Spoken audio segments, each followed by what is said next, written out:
I know I got law enforcement friends, homie, who people believed in these guys so much that they gave into this. So I ask people all the time. Let's go back to prosperity preaching. Let's go there.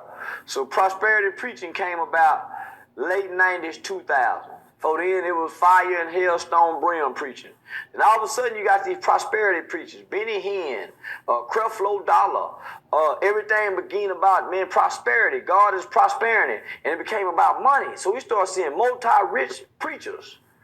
But everybody who was sowing these big seeds, we never heard no testimony where, man, I sold $10,000 to preacher and boy, I'm a millionaire. You never heard those stories, but you would hear the preachers say this, right? Thanks. So that's the first one. So for 10 years, there was a big portion and big faction of black people, homie, who were running to the church, believing if they sow these big seeds into these churches, that's who built the mega churches.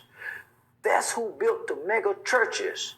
The prosperity preaching and people believing, I got a seed, Reverend, and people were throwing money at the preachers thinking that the return on the seed was going to be tenfold. And boy, these people check engine light ain't went off yet. God damn. So let's go to the second thing, a second wave that came about. Credit restoration, credit repair. Oh, man. Boy, that hit big and boom. Man, you signed him up for 20.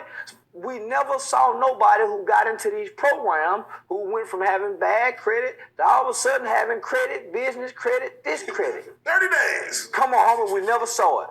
That lasted for 10 years to a decade. Then all of a sudden, here come the real estate gurus.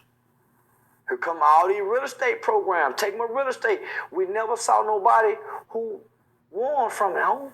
Hey. So at some point, the government can't keep saving black people. Because I'm sure they didn't scam a bunch of white people because it wouldn't have lasted this long. Mm. So I would ask you then, what are your thoughts if a scammer scams a scammer? I've been scammed before. Yeah, I've been a scammer who been scammed. I used to be a nigga that like to play with that counterfeit money. Do you have any remorse of that? Nah, man. Yeah, I do. Because when I took it out the streets and started putting it on regular, the working man is where the bad luck goes into play. So as long as I'm keeping it on these street niggas, it's cool. But nigga, I went and put it on the working man. That's when a nigga was fucking with the throwback jerseys. Mitchell and Ness. Yeah, man, and that's when nigga was spending $1,000, $500, $800 buying them. Man, I shoot like $5,000 counterfeit money on a guy around Christmas time, around this time, and he go to the mall and try to and get jammed up. This grown man called crying, cause he in some trouble. Kind of money, he in some trouble. And they was starting to get hot on it. Make a long story short, nigga, within a week or two after that, shit, I get got with some food gold. Mexican catch me with that gold. With that gold, we walk in the pawn shop, but he got somebody in the pawn shop in on it too. Oh, man. Yeah, man, so they testing and everything and say, hey, man, I give you $800 for the bracelet. And I'm thinking to myself, I'm thinking nickel. Come on. I'm saying, man, if a pawn, they give me $800 for this bracelet, man, I know a pawn shop I can take it to at least get 15. You know what I'm saying? And man, I ain't thinking about the necklace. So they wink at each other, cancel the transaction. It should have dawned on me, why wouldn't he pawn it in? You hear me?